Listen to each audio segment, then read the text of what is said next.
So this is a afternoon session which primarily is an interactive one. So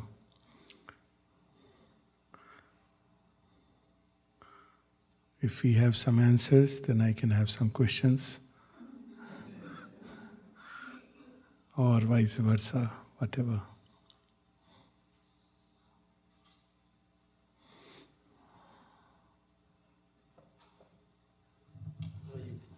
Start something and they'll wake up.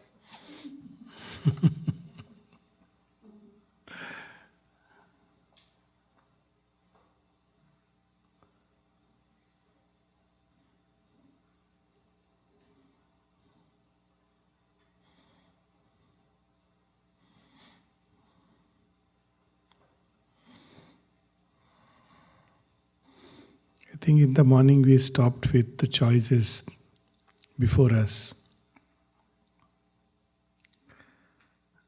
And very frankly, if we really look sincerely into the heart of the matter, there are very few options. As I said, we can believe that this world is merely a material phenomena which has come into existence, rolling itself indefinitely. Where does it leave us? In that case, the most sensible thing is to find some quick means of maybe just getting out of this meaningless story, which is an absurdity. But there is an intuition within us that no, there is something to it more than what we can perceive, think, understand. We may not always use the word divine, but there is something. That's why we try to give a little meaning in our life. We believe that something like a meaning exists, like a purpose exists. Of course, we have another option which is given to us that, well, this world is an illusion and we have to get out of this illusion. In a certain sense, there is some degree of truth in it. The truth is that this world is not what it appears to be. It is a distorted appearance of a reality. And we are playing with this distorted appearance, and because we don't perceive it rightly, therefore all our responses are also not the right responses. And here when we use the word right, we have to distinguish it between the morally right and wrong and from the higher standpoint. Moral right and wrong is a framework we make to navigate ourselves through the appearances. It's a mental system. It has its own utility. And man can seldom escape it in his evolutionary journey. But it's still based on appearance. It's not based on a deeper truth. It's a make-believe system. But to make the right response, we must first perceive rightly, see things as they are. And that is a big challenge, big difficulty. So we can also wait, let it take its own time, which means that time to time we'll be shifted out of a comfort zone, we'll become a plaything in the hands of forces. That is also not a good predicament. So for us, ultimately, the sooner we consent to this process of spiritualization, as the mother puts it, of this divinization, this great change, the better it is.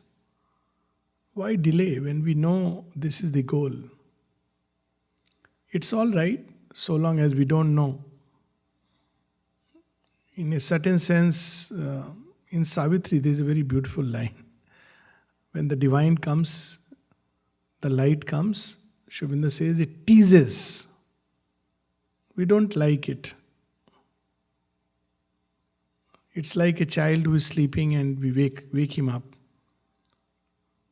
He was having a nice dream or whatever, he was in his own world where he didn't have to make any effort. But when we wake up to a new reality, we have to make some effort. And that's something which it, it pushes our laziness, all our fixed anchors. We have to let go of them and begin to move. And so there is a tendency, if we introspect very deeply within us, there is a tendency not to wake up. It's the same child syndrome. I don't know how it happens here, but in India, mothers, one of the big problem, challenging tasks for all mothers is to wake up their child in the morning. I don't know if it's a universal problem, but universal, right? It's a big challenging task. It's the biggest task actually. After that, it runs on auto. After that, child will go its own way. But to wake up is a very difficult task. So sometimes when mothers come and complain that, my child, this is a big problem, he doesn't wake up. So, in a certain sense, sometimes when you are in a jovial mood, you say, well, much like us, he's simply replicating adult behavior. No, we wake up. Yes. We wake up to physical reality, but do we really wake up? So, if we wake up, then the problem starts. We can't wait and linger and, dally with things. We need to make some steps in that direction. What are those steps? There are 3 barriers. If you really look very closely, what comes in the way of that great change? One, of course, is the ego self, the small little identity, the surface personality to which we cling. And sometimes we cling so tenaciously. And so many occasions come to shake us out of it, but we cling to it. That's what I am. In Indian Army, this is a problem because, when people grow old and they retire from the army, it was a very nice life. I've been from the Air Force, so I'm just, connecting with it. And there is a tendency to tell old tales. When I was on that border and when I was in that war is over, but I'm still living that personality because I'm fixed to it. So we all confine ourselves. This ego self limits us very badly, but we don't realize it. And that's why when people get close to each other, it's the source of many problems. Leave aside the big change, divinization, supramentalization, but even for practical life, it's such a big hurdle on the way. 2 people, when they begin to live close to each other, it begins to rub. My way or your way starts with this. I am right and you are wrong. And it gets in the way of everything. The joy of life, the harmony, the beauty, the simplicity, the natural response we can make to truth. All that is gone because of this ego sense. So even logically, if we see, this is our real disease. In fact, it is the dis-ease. All our dis-ease is because of this ego sense. And what is it composed of? You really look at it that out of the vastness we have picked up a small set of ideas, thoughts, feelings, impulses based on parentage, based on things we have picked up from environment, based on affinities with certain aspects of nature, and we call it myself.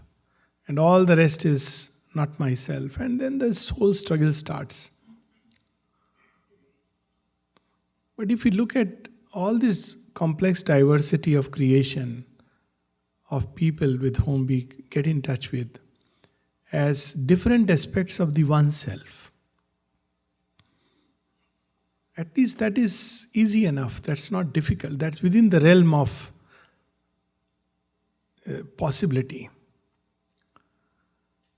And it becomes easier when we go deep inside and we discover the commonality of our aspirations deep inside in our heart. Every day it's a very good practice to just sit quietly and try to go within. We are often told, "Oh, how do I go within?" Start moving, the road will open. It's not something like a fixed way for each one and everyone. What counts is the sincerity. If we wish to go within, the within will pull us in. That is very keen to get us inside. We have to just sit quietly and just try to go within. And then we discover another self, which is not our ego individuality. It's something which has within it the possibility of universality. We begin to see it in others, in everyone. As today morning we were reading, we love what common hearts repel and dread. We see the diversity as aspects of ourselves, and it becomes very beautiful to connect with creation in that way. Because this essence is present in all things. The second big problem is the desired self. It diverts the messages that come from inside. It ties us to the surface. Desired self becomes active when we engage with life through the senses and the surface consciousness. Deep inside, it's quiet, simply because when we look at from the sensory point of view, we want to recreate this sense of universality by having and getting and acquiring and possessing. But when we look at life from the depth, then there is no need to do that. Absolutely no need. Nothing really belongs to us. And in another sense, everything really belongs to everyone. We can look at any which way. And it makes life so beautiful, full of trust, full of joy, full of ease and peace. This tendency to all the time strive and struggle to have this and have that goes away. Desired self is what ties us to the outposts of life and diverts the straight route of the will, fragments it. And so very often people ask that, how to strengthen our will. We know what is the right thing to do, but we are unable to do it. Because the power of the will is fragmented into million desires. If we just quieten the desired self, we'll see the will become strong. It will have the capacity to move mountains, literally to move mountains. But it has to be gathered at one single point. That's what happens to people who are one-pointed in what they want to do. That's what is called sincerity, to become one-pointed. When we want too many things, it doesn't work out. Maybe we have a little bit of everything. And that little bit never quite satisfies us. So this is the second big problem, not which ties us, the desired self. The third challenge that we have is, of course, of the mind, the big monkey. I know it all. All of us know everything about everything. Where is room for new knowledge? But the higher knowledge comes when we know that we know nothing. And very strangely, when we acknowledge that we really don't know, that there is scope of a ray of light coming within and illumining the corners. Otherwise, it doesn't find enough room. It tries to enter, but it sees that everything is all the time moving, jostling, whole lot of thoughts. That's why the mother would advise, as morning we were hearing, that to quieten the mind. These are very basic exercises, if we like to put it, but with very deep, far-reaching implications. Just to quieten the mind. And see what it takes. It runs about. And if you look at it, what does it run about? Around? the same sensory objects in which it is engaged during its waking hours. They don't leave us. So what do we do? The Gita advises a very wonderful practice, and I found it very, very useful. And that practice is simply the practice of Nishkam Karma. Do our bit, leave the rest. Because anyways the results are not in our hands. The most logical thing ever told. You don't need really the divine to come down and tell us this. But when Sri Krishna says, leave the results in my hand, I sometimes feel that he has come down right to our kindergarten level and telling us stuff which, if we just apply a little bit of a logic, we can see that it's so true. The result of any given action depends on many other actions which are impacting the play of forces. It's a fact. I may decide that, I am going to reach out there at this point of time and I am doing everything from my side. But I can't control the traffic. I can't control other people's reactions. I may go for an interview very well prepared, looking the smartest man upon earth, but I can't control the other person's reactions and his preferences, his likes and dislikes. There's no way we can do it. This trying to control the results leads to a trying to control people, situations, and we fail and we feel frustrated, and we again try and we fail and we feel frustrated. We are trying to change everything and everyone just to fit into our budget. It doesn't work out. It leads to only increasing anguish. That way children are smarter. They don't try to control their parents. They simply go their way. They have learned the lesson. At least they have grown wiser. We still try to control. Control destinies, control. And all this leads to so much of chaos inside. So much of peace just goes away in this kind of wasted effort. We can't control. Let's accept it. We are not dealing with the field of material science where you know all the forces and you can project a rocket in space. And it's the same tendency. The moment we go into the realm of life, we cannot control. Because a new thing has come in which doesn't allow this. You can't calculate all the forces. Something incalculable enters with the coming of life. A kind of freedom and flexibility. When we enter the domain of mind, intentions, we just cannot control. Because we don't know. That's a whole plane where we have no outreach. So simple thing like doing Nishkam Karmas, doing our best, leave the result. It may be to our liking, it may not be to our liking. So what do we do when things are not to our liking? The easiest thing is to complain, God is bad. I believe He doesn't hear. As if His only task is to keep on responding to everything that we say and say yes. Perhaps He has heard, perhaps He is wiser, perhaps He is loving and compassionate, so He has denied. So we do that and then we project all these ideas. So let's do our best and then leave it in God's safe hands. It makes life so simple, so easy. That's what Mother and Sri Aurobindo would want us to be. Not complicated beings. Mind has created endless complications. All the time trying to have cause and effect. But finally, the knot, the real knot, which Mother heroically wrestled with, is the knot of matter. It's the biggest knot, big challenge. Our consciousness is entrenched in matter.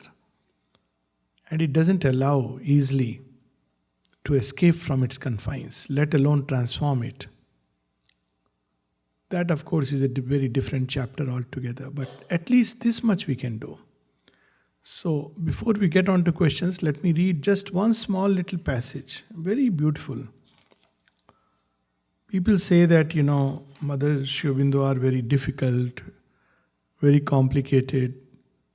Either they have not read, or they have read the Life Divine only. I'm sorry, these are the only two logical conclusions. If one has read Mother's writings, one will see how simple and direct they are. Least complicated. And so simple. She touches the problem, gives us a very, very simple solution. Almost one feels as if she is taking us to a state of effortless ease. So here we read something.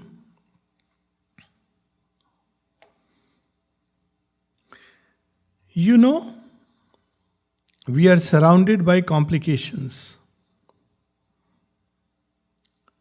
But there is always a place where it all opens out simple and straight.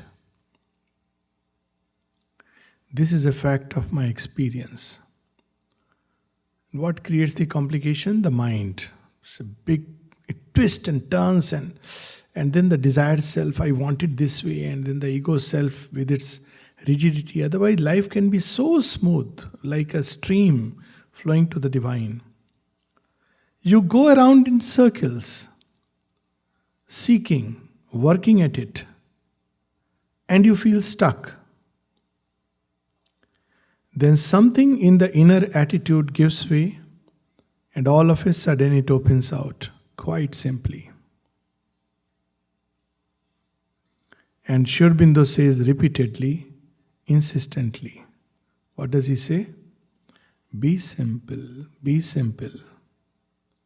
Say simply what you feel. Be simple, insistently.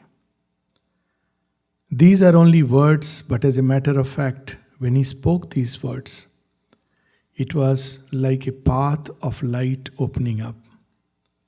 And everything became very simple. Just take one step after another, that's all we have to do. That's how it seemed to me. Of course, we'll always say, Mother, but being simple is a very complicated process. That's because we have made it so complicated. When Dara came to ashram, Mother gave him a very simple work. He said, Mother, what should I do? Mother said, be happy. After 2 days he came back, Mother, it is very difficult. Give me some other work. Very difficult. Be happy.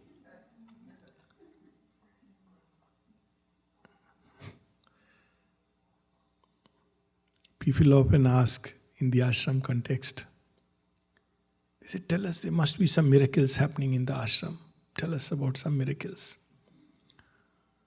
So I recount 2 miracles, for sure. There are many miracles, but 2 miracles. One is that we fall in love with someone we have never seen. I have not seen the mother physically with these eyes. But I know this much, that all the love of all the world on one side of the balance scale and a drop of her love on the other side, this drop will weigh more. How do I know it? How do many people there know it? Well, it can be said it's a mystery, but definitely falling in love with someone we have never seen, it's a mystery. It's a miracle. And the second miracle, for some reason everybody is happy. Why they are happy? God knows. It's one of the things which strikes.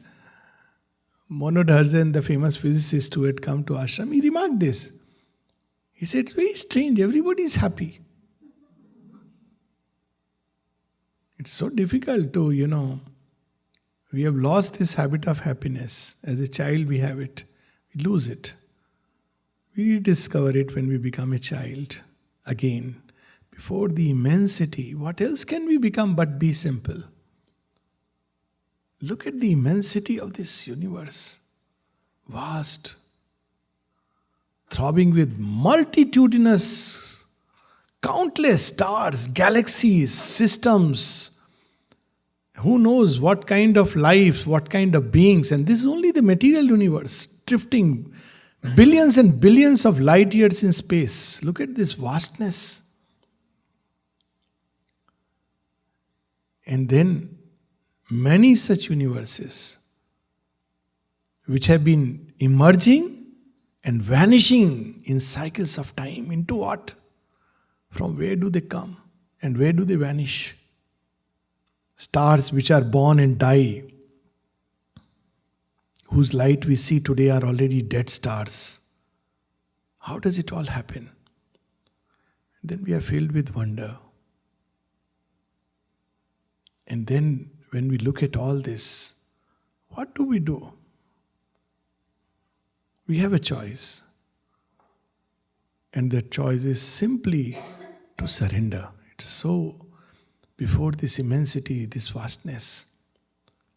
And then what does that do? It picks us up and says, look, my child, I am in you, I have become you. Matter is over.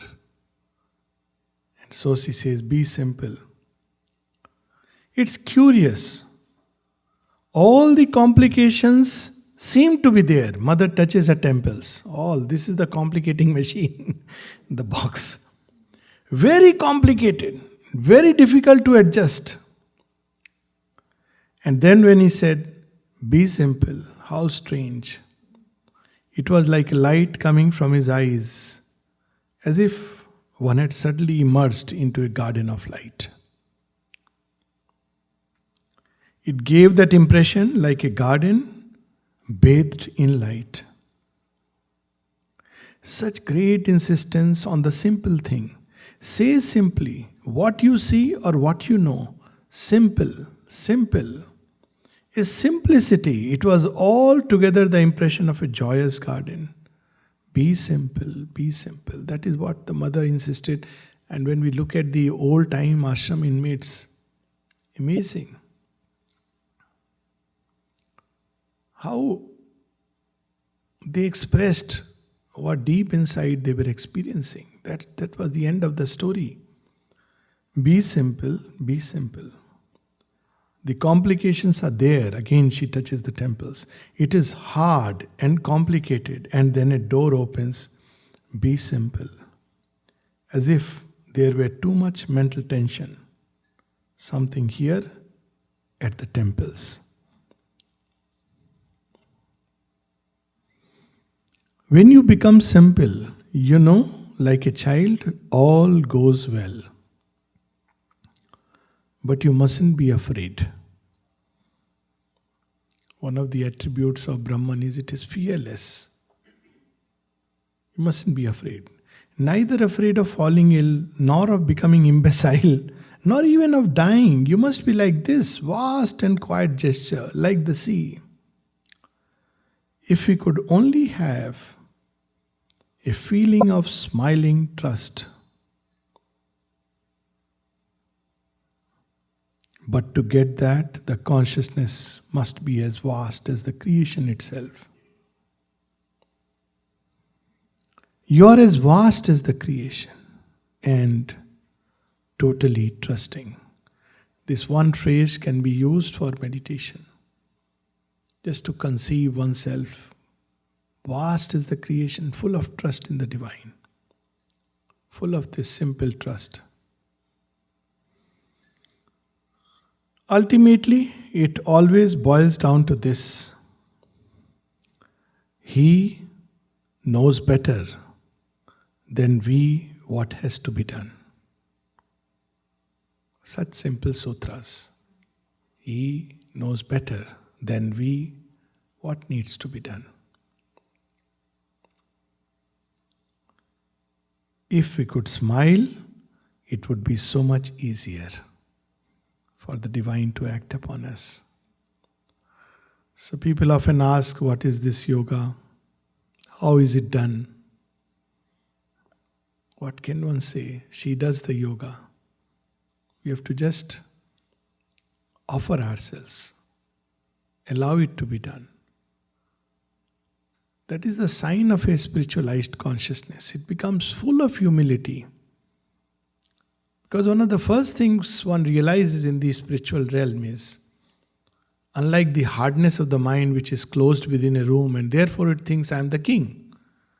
As long as we remain shut within a room, it's like the frog in the well. It thinks it is the king because it has never seen what is beyond. But the moment we have a glimpse of the beyond, it brings humility. And when it brings humility, it opens a door and all the dark rooms are flooded with light. As simple as that. And she is ready to do it for each one of us, provided we learn how to stay in that state of very conscious and glad surrender, not questioning at every step. Yes, knowledge will come. Obviously, it is an aspect of the divine. It will come. But it comes when we are open and receptive. The whole yoga has changed. It's not so much like making a great personal inner effort to enter into some deep or high state. That which we would access by going deep within has been brought right next to us, near us. Simple exercise. We have such wonderful nature walks. Just for half an hour. It's just a little practice. Maybe in the evening we can try it. Of course, when I use the word try it, it's with a rider. It's not to be done as a technique. Anything done as a technique loses its value. It should be an act of love. That is the difference between the tapasya done by the asuric consciousness. It's a technique to get something. But when it is an act of love, it's different. That's the difference between mother's cooking and cooking in a very good hotel with all due respect. And mother's cooking is mother's cooking. It's the same thing, probably the same ingredients, probably less. But there is something added to it which changes everything, and that's a drop of love. It's the catalyst, the ferment, which leavens the bread. So just to try this for 10 minutes, 15 minutes. This is called supramental pranayama. Please don't brand it. To walk 10 minutes while simply feeling that we are breathing the divine. Yes, we are breathing the divine. Nothing like how many times do I breathe, how long do I hold, how many counts do I leave the breath. Simply breathing the divine.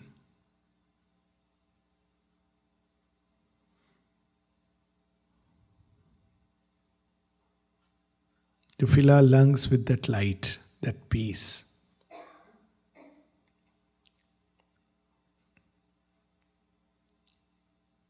Ten minutes is a long time. Few seconds are rejuvenating. But of course it needs that trust, that simplicity. If we raise question, no, but I am breathing air, how can I call it divine? Then it doesn't work. It has to be done as an act of love. All yoga, sadhana, is an act of love. Seeking after the divine is an act of love. That opens the doors. It's not something mechanical, not a process.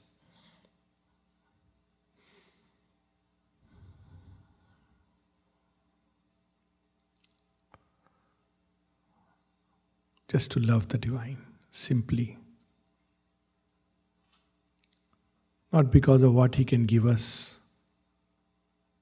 simply because he exists.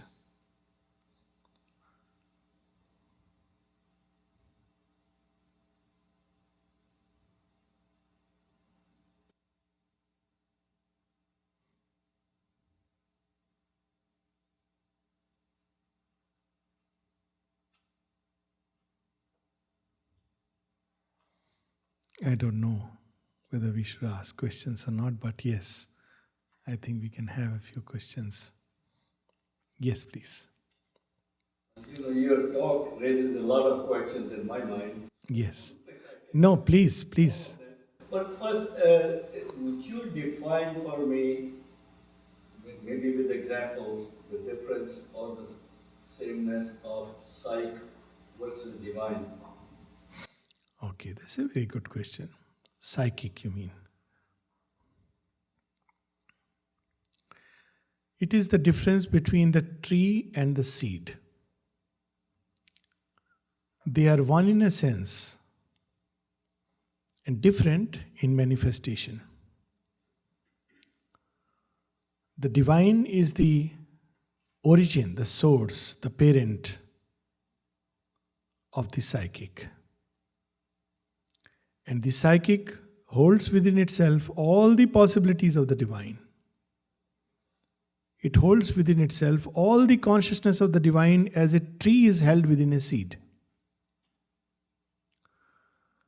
But it is the divine seed that has entered into the play of time and space.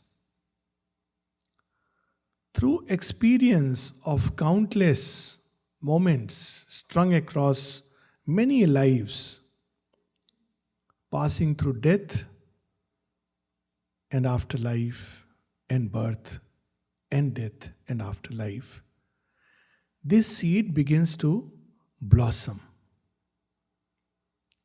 Just as a seed is first buried in the darkness and slowly it must emerge. In different stages, this seed needs different things. It needs light to grow into the divinity, its fullness of the divinity, but in its early stages, it cannot receive the light directly. It will burn away. So the psychic receives filtered light. Just as a seed receives light through the dark layers of the soil. So this is the first stage. Just as a baby in the womb receives everything from the mother but doesn't know its mother. So this is the first stage, which is Sri Aurobindo calls as the subconscious yoga. When the psychic is being nourished by the divine presence, but it is asleep and the surface consciousness doesn't know that there is the divine. It's a stage, necessary stage, and nobody should, at that stage one should not be violently shaken up. There is a time to wake up a child. You can't wake up a child at midnight, he'll have nightmares. It's good to sleep, all right. Mother consciousness is watching over the baby. Then a time comes when this seed must burst out. It is being drawn towards the light, feels the warmth and wriggles through the soil. So too we feel somewhere very indirectly. Because there are no two things, there is only one. But we are not ready to feel directly this one. So how do we feel it? Indirectly. So instead of saying Tameva Mata Chapita Tameva, we say, Mother, you are my God. Father, you are my God. Instead of saying, God is my father, God is my mother. It's the first step. We see that. We look for that. Instead of saying, oh soul beloved, we look at the many forms and faces and say, here is my beloved, here is my beloved. And we are running and chasing after beloveds. But there is the one divine beloved. But we are not ready for that directness. So we have to go through these experiences of our humanness, and through the human mask, filtered through experiences of life, we feel some touch indirectly. And it's a necessary stage. And the time comes when the mask is ripped off. We are ready for the direct touch of the divine upon our life. Then we discover that he whom we were seeking so indirectly and through all these masks is there. He is the very stuff of our being. The seed is now ready to grow into its full-blown divinity. And obviously, in between, a stage comes when it consciously begins to participate in the process. So, to get back to the question, psychic is the seed divine seed with all the fullness of the divine potential within it, which it must manifest through aeons of evolutionary journey. Very nice sloka in the Ish Upanishad. It says, Mrityum tirtva amritam ashnute. Through death you discover immortality. It discovers itself by passing through repeatedly through the door of death. And when it manifests fully its divinity, its full potential, then it's a different thing. It's one. But this oneness, there is a difference. That is beautifully revealed in the story of Kuts and Indra. Both are going and traveling from earth towards heaven. Indra is the divine consciousness. And as they are chit-chatting, as by the time they reach their destination, they grow alike. Yet Sachi can differentiate. So, human consciousness can grow into the likeness of the divine because of the presence of the psychic. And yet there will be a subtle difference. Because this consciousness is only in the manifestation.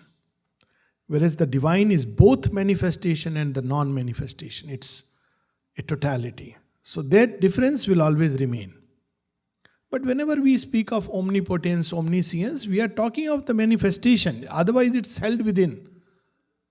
So in the manifestation, we can grow into the likeness. We can practically, it's a wrong word to use, but become practically omniscient and omnipotent. Meaning thereby, whatever is needed to know at a given point of time, we can know it. And whatever is needed to be done through a power of effectuation can be done. That degree of divinity can unfold itself in a human life. And then we say that the person has grown into the likeness of the divine. It's a likeness. So, because psychic is the seed of the divine, it spontaneously recognizes the divine, which is that part in us which recognizes. It's the psychic. And that's why instead of complicating things by intellectually bulldozing people. No, you must pray. This is the, divine. Sometimes even in ashram we say, bow down at the samadhi or eat the dining room food. This is not to be done. It's not necessary. When the time comes, the soul will see and recognize. It's not our task to do that. We have to feed the soul with the right food, not formula food. We feed it through formula food. What is the difference between formula food and the real food for the soul? The formula food is all our conceptions which come through scriptures and books, they are very good things. But still they are formula food. But the real food is just an atmosphere of love, kindness, beauty. It just feeds the psychic. If somebody lives in the presence of someone who is surrendered to the divine, you don't have to do anything. You just blossom because it's a natural food, it draws the first hand without any mixture. So divine is not something you pertaining to God or Creator. Divine is within yourself. It is, yes, provided we also say it is also within everybody else.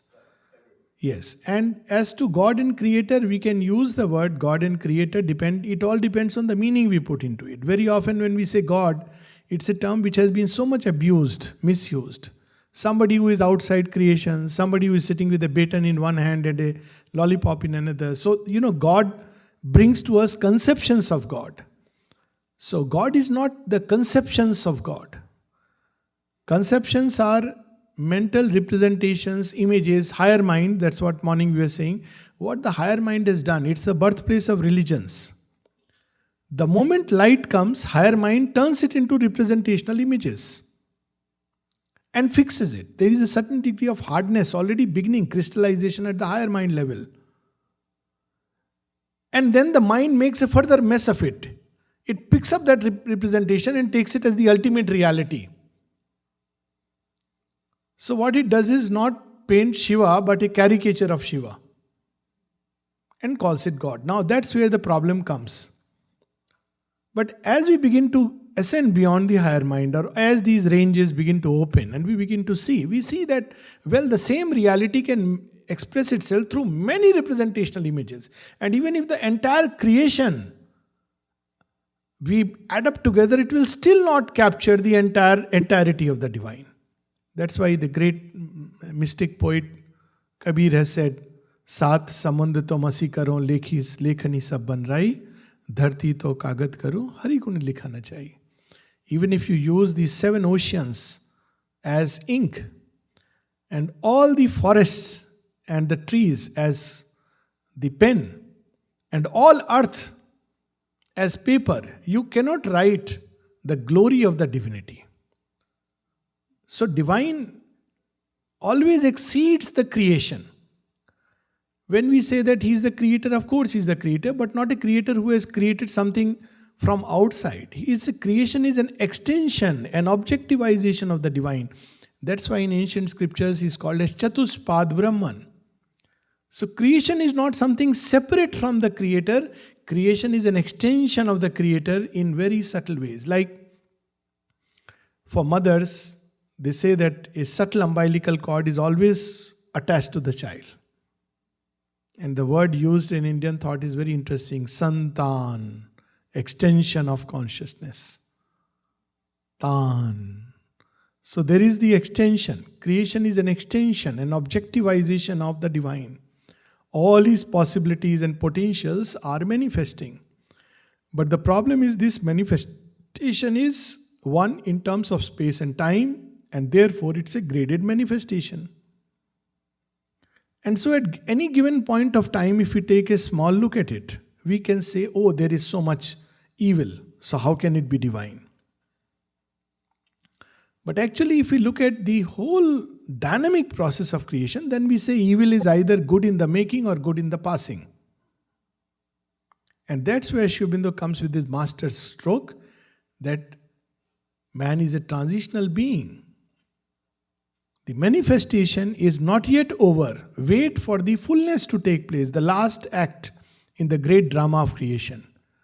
And what is that last act? Since it is an extension or manifestation of the divine, it is bound to eventually recreate the divine in multiplicity. That's how it is bound to be. But we are seeing at this point in space and time when it is yet not complete, because manifestation in terms of what we experience, of course there is a plane of manifestation where it's not yet entered the space-time conundrum, in which case it takes place in what is called as timeless eternity, where we have Trikal Drishti, where things have already manifested, but they have not yet entered into the overmind and below, where they have to be actually take forms through a play of forces. But within the divine, the manifestation is already there.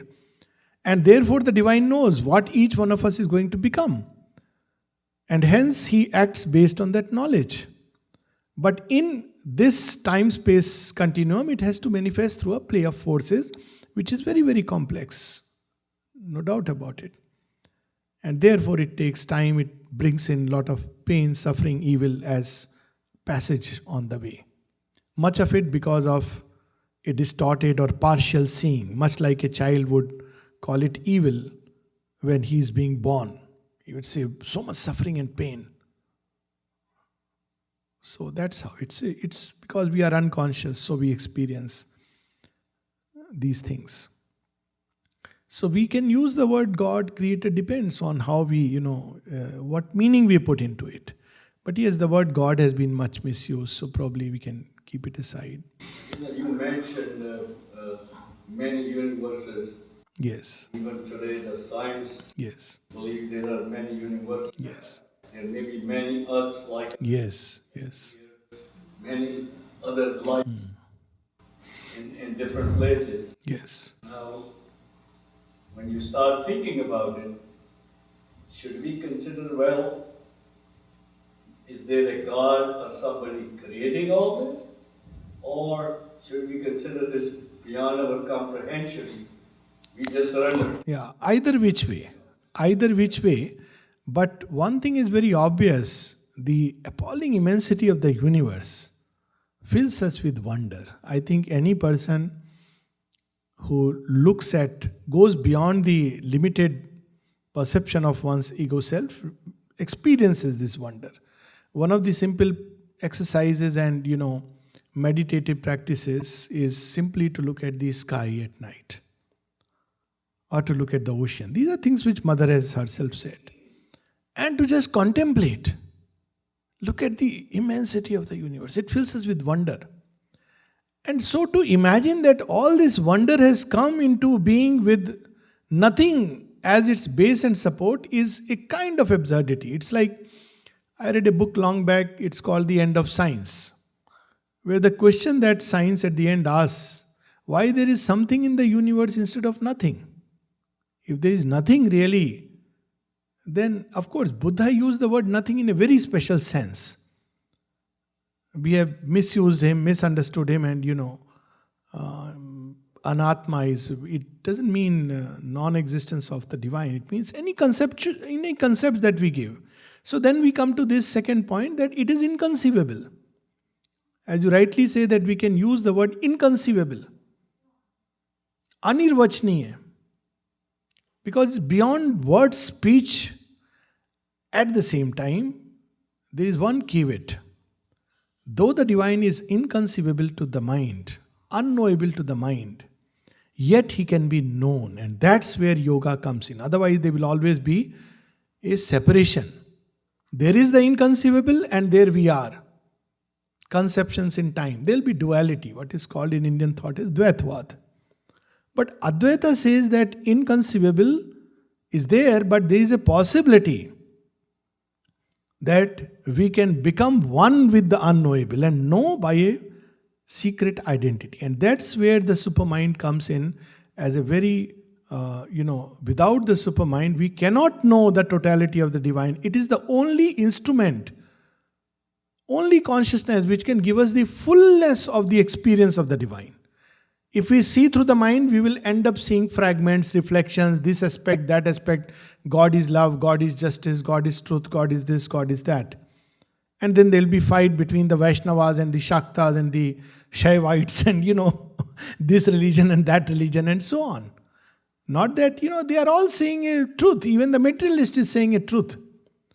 But there is no harmonizing consciousness. But in the supermind, there are all different aspects of the one reality.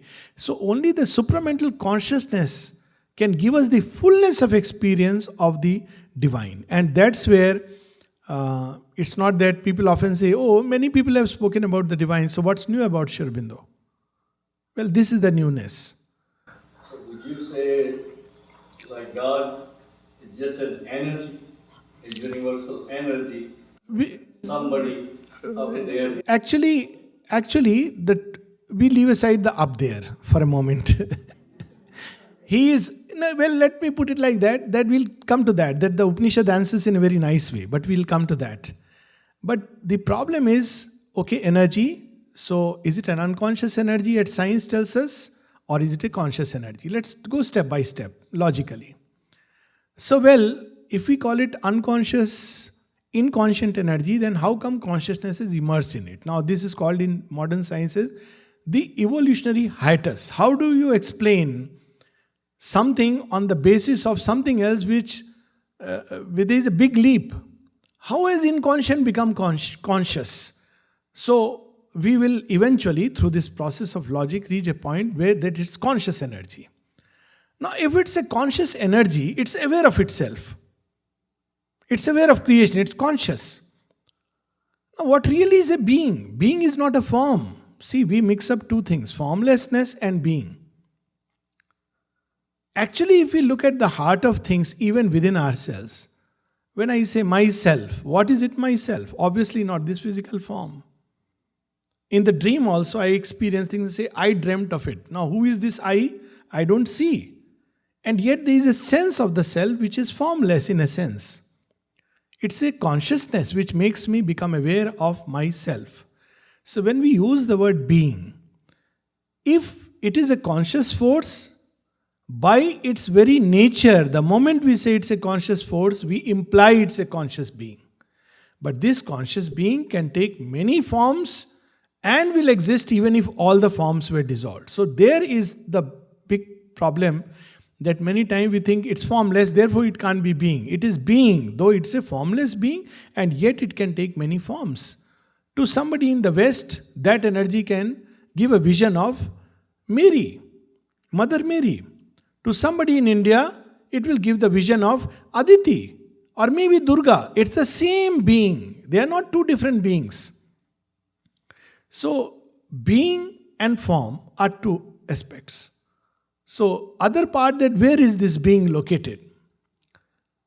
Where all is within. Now imagine a child who is in the womb and ask that child, where is your mother?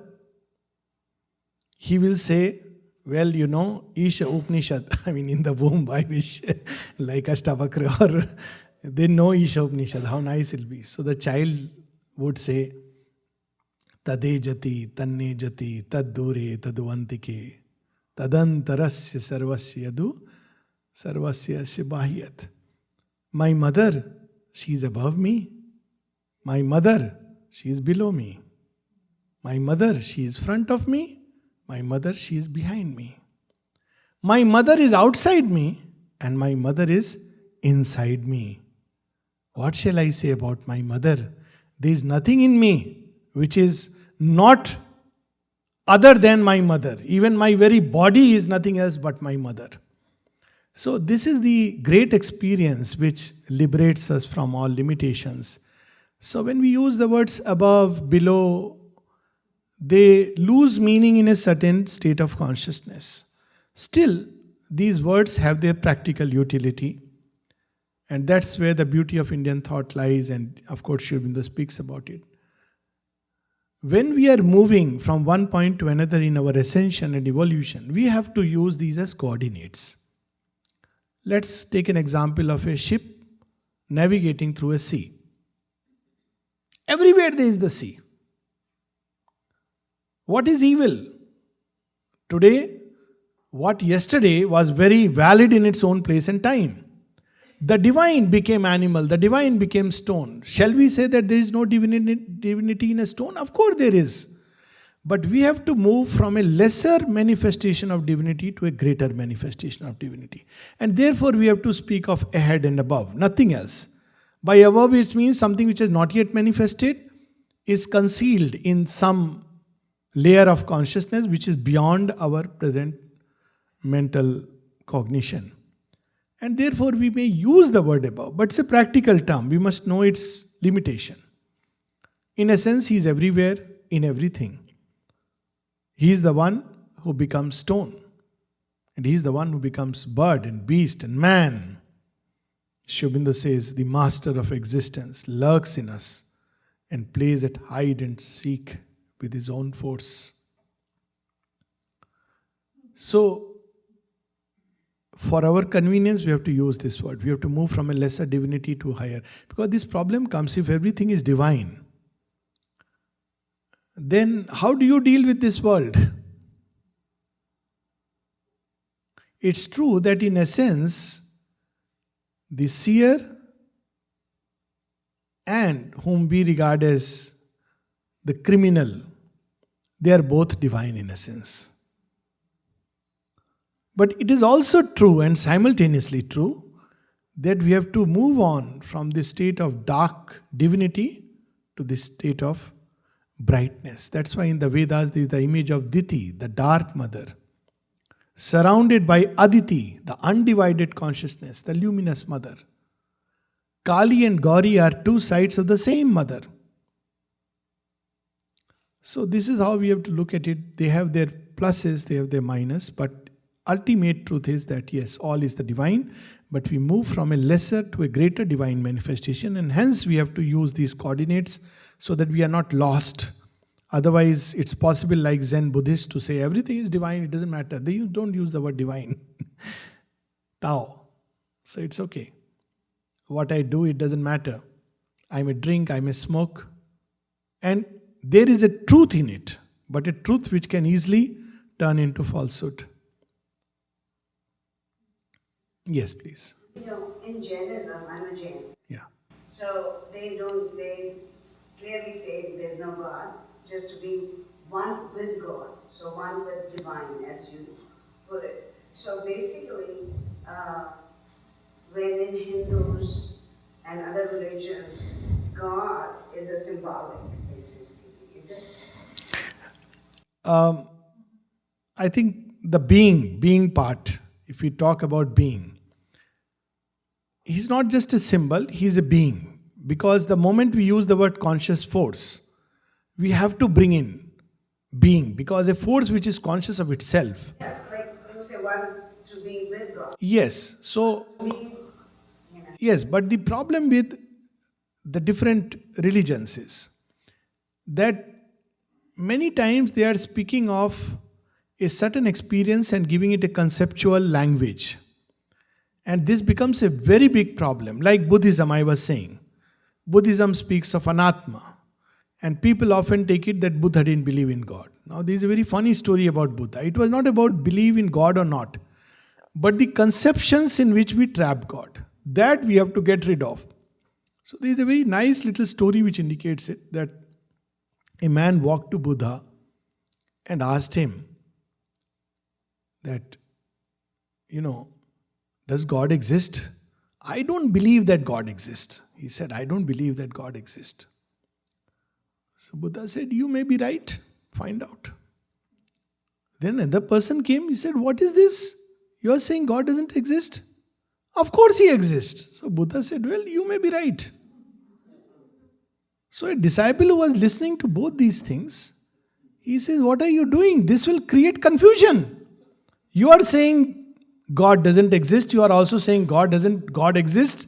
Don't you think this will cause confusion? Buddha said, yes, you are also right. So you see, these are all conceptions. So when someone says God doesn't exist, well, the conception of God, because the moment we speak of existence, it depends upon how I define it. So in Jainism, as I have understood, little that I have interacted, I don't claim to have a mastery of religions or all the religions, but I have done some study and seen it in Mother and Sri Aurobindo light. It's basically all these conceptions which we have to leave behind, and that is equally true in Sri Aurobindo's yoga. When we read Savitri, the pursuit of the unknowable, I wish sometime maybe we should read it. All these conceptions, they have to be left behind. They will drop off. In fact, they cannot sustain in that fire. The problem is that the last summit of spiritual experience? This denial of creation, because it leaves a big hiatus. That if there is the inconceivable, whether we use the word divine or no divine or being, non-being, that's another term. Basically the unmanifest. It's different ways of saying the unmanifest. The problem comes, what is this manifestation? So, it's explained on the basis of a energy which is rolling itself, and where does this energy come from? This is a very big hiatus, very big challenge. And in Savitri, Ashwapati faces the same challenge, which Sri Aurobindo faces the same challenge. Because he had the same experience through whatever route of the same inconceivable, who you cannot shut him into any formula. Whether this religion, that religion, or no religion, you can't shut him into a formula. So what does he do? So then there is a very nice line. Maybe we should read this passage. Even as he stood on being's naked edge, beyond it all goes, naked edge. And then he experiences the Divine Mother. And maybe Narad would remember the lines, who took to herself world and nature and God, a being of wisdom, power and delight.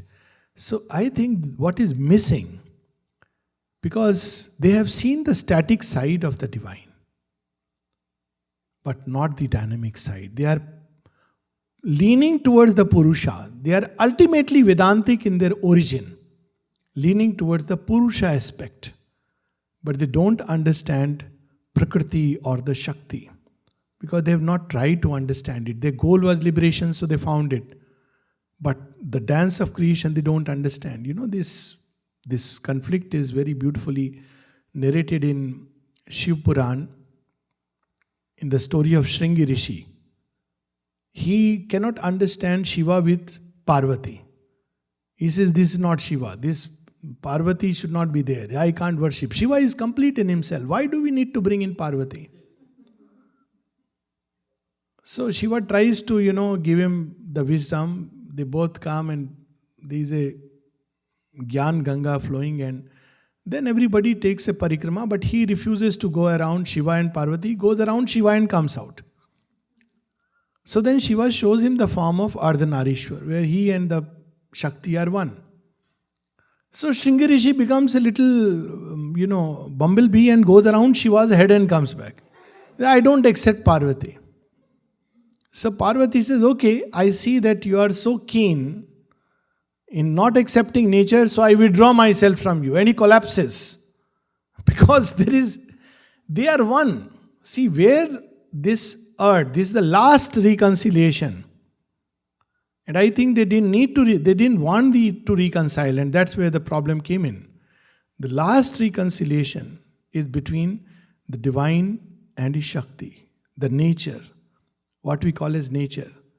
They are not two, they are one. And this is the beauty that Sri Aurobindo brings in. Of course, Tantra explored it in another way. So if you ask the Tantrics, they will simply say, who says, of course, the Shakti is there. They are one in who are two. So if we look at creation, we see the dance of Shakti. And then we see the Purusha who is beyond creation. And then he is indefinable, beyond anything. We may not even use the word Purusha. It's a way, Purusha simply means that which exists. Doesn't mean necessarily. Even though Indian thought went further and gave him the form of a man standing, because it was a great tribute to man that he can become. He has come from the Purusha and can become that. That was the basic idea. So I think what they missed out is the final reconciliation between the Purusha aspect, the static aspect, and the dynamic aspect of the divine, which Sri Aurobindo brings. Yes. Continuation of this discussion. Yeah. So India went through the influence of Buddhistic ideas and then Shankaracharya's ideas, basically denying the world. Yes. Was it an evolutionary necessity? Yes. Was it a spiritual necessity, or it was a historic error? Yes. This is a very, very, very important question, and in a certain sense, it's a difficult question, I must say. Was it a spiritual necessity? Well, in a certain sense, yes, because always there is a wisdom. But what was the necessity of it is because of 2-3 things. See, post-Vedic area, already when we see that later part of the Vedic age, already people were mixing up works and karma kanda as one. So, the real essence was lost and karma kanda came into being. Then the Upanishad came in to correct this imbalance and, took a different route. For paucity of time, we are not going into that, but it's a very interesting subject which you have raised. But again, it gave very fixed forms and structures. And what Buddha did was, he broke those structures in which, the truth had entrenched itself. So at that point of time, definitely it was a necessity, a spiritual necessity. Otherwise, we would have formed another great religion like the great, religions which have emerged. But he had to break it. Now, the moment he broke it, basically what Shankara did, he wanted to contradict Buddha, but ended up affirming him. Except that he called it the one and Buddha didn't call it the one. He simply called the, permanent or, refused to give any name. This was a big step needed, even though, yes, it led to 2000 years of ruin or decline. But it prevented Indian thought from becoming a fixed religion like many religions became. Because if you look at subsequent to Buddhism and Shankaracharya, so many streams of spirituality came up, exploring the one like many things, many streams running towards the sea. And the result was multiple approaches, multiple ways through which I suppose it happened also because suddenly it led to, the human consciousness deep inside must have felt a great anguish. That what is this? And it opened into many channels towards the divine. There's also a story in the Vishnu Puran that which is a very occult scripture, and Sri Aurobindo speaks about it. That basically Buddha came to take the asuras away from the creation. He's called there as Maya Moh. Because it's very easy to turn towards something which there is no divine. It is very appealing. I don't have to surrender. Though Buddha didn't do that. Buddha also said, Buddham Sharanam Gacchami. Of course, Buddha not as a being, but as a state of consciousness. Enlightenment, the light. Buddham Sharanam Gacchami, Sangham Sharanam Gacchami, Dharmam Sharanam Gacchami. But that part is taken away. This part of Buddha people hold on to. So it was an evolutionary necessity. There is a whole bulk of humanity or consciousness which could turn only this way, which is not ready for surrender, which is not ready for the simple act of faith and love. So he did serve a purpose, but the consequences were, of course, there.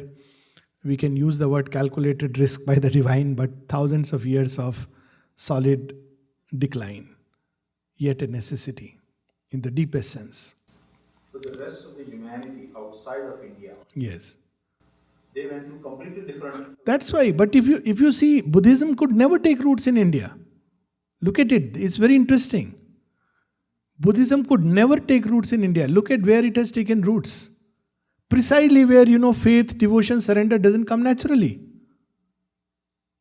So that part of humanity got nourished in some way or the other of the spiritual impulse. And to a certain extent, he sustained the balance. He is shown as an avatar of Vishnu who comes to sustain the balance. So it did serve a purpose. Even though it originated in India, it could never take, because ultimately in India it's a land where the psychic law predominates.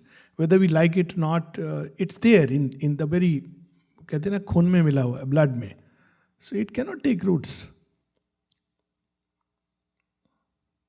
One last thing I think Vediji wants to say. Talked about lesser divinity and greater divinity. Yes, in manifestation. So is it not less expressed and more?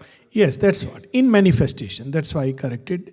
Less manifested and more manifested. Let's put it like this, that a child in the womb, a child 2-year-old, a child 5-year-old, a 15-year-old adolescent, adult, they are all, if you ask the parent, my child, my child, my child.